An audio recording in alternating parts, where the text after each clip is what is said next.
కడాలి పావనలక్ష్మి. ఈ రోజు మా తాతయ్య కూరపాటి యాదగిరి గారి గురించి మాట్లాడడానికి వచ్చాను. సో ఫస్ట్ ఆఫ్ ఆల్ ఈ రోజు తాతయ్య ఇంత సక్సెస్ఫుల్ గా తన జాబ్ కంప్లీట్ చేసుకొని రిటైర్ అవుతున్నారు. అందుకు congratulations first of all. And తాతయ్యతో పాటు ఈ రోజు ఇంకా ఇద్దరు వారి సహ ఉద్యోగులు కూడా రిటైర్ అవుతున్నారు. అలా కూడా కంగ్రాచులేషన్స్. తాతయ్య గురించి చెప్పాలంటే ఫస్ట్ అప్పటి కాలంలో చదువుకి ఎంతో ప్రాధాన్యత ఉన్న సిచ్యువేషన్స్ కి అనుకూలంగా లేకపోవడం లేదా ఏదో ఒక ఇబ్బంది వల్ల ఆపర్చునిటీ రాలేదు చాలా మందికి చదువుకోవడానికి.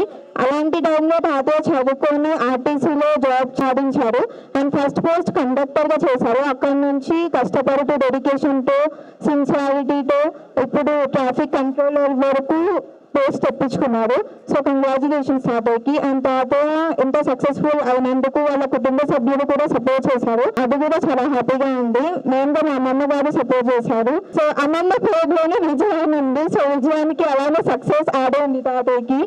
సో ఇప్పుడు రిటైర్మెంట్ ఫేజ్ లో తాతయ్య చాలా హ్యాపీగా అందరికీ హెల్ప్ చేస్తూ ఉండాలని కోరుకుంటున్నాను. నా పేరు కడారి శ్రీధర్. నేను వి మీడియా న్యూస్ గ్రూప్ కు సంబంధించి మేనేజింగ్ డైరెక్టర్ గా ఉన్నాను. అనేక టీవీ ఛానల్స్ లో పనిచేస్తున్నప్పుడు నేను ఆర్టీసీ ఎండి, ఆర్టీసీ డైరెక్టర్ల ఇంటర్వ్యూస్ గిట్లా చేసేవాళ్ళము.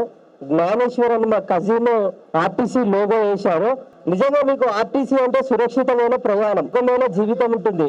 మీరు ఏ దేవాలయాలకు పోయినా, ఎక్కడికి పోయినా, ఏ కార్యక్రమానికి పోయినా ఆర్టీసీ బస్సునే నమ్ముతారు. మనకు బెంజులున్నా పెద్ద పెద్ద కార్లున్నా కూడా ఆర్టీసీ బస్సు పోతే సురక్షితంగా పోవచ్చు అని ఉంటారు.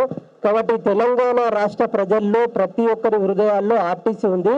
మా మామగారు కూరపాటి యాదగిరి గారు మేము ఎప్పుడు వెళ్ళినా కూడా పిల్లలు బాగా చదువుకోవాలి, మంచి మంచి వాళ్ళ ఇంటర్వ్యూస్ చేయాలని మాతో చెప్తుంటారు. మేము జర్నలిస్టులం కాబట్టి మొదటి నుంచి నేను RTC, railway, road transport, IAS, ఐపీఎస్లను ఇంటర్వ్యూ చేసేవాడిని.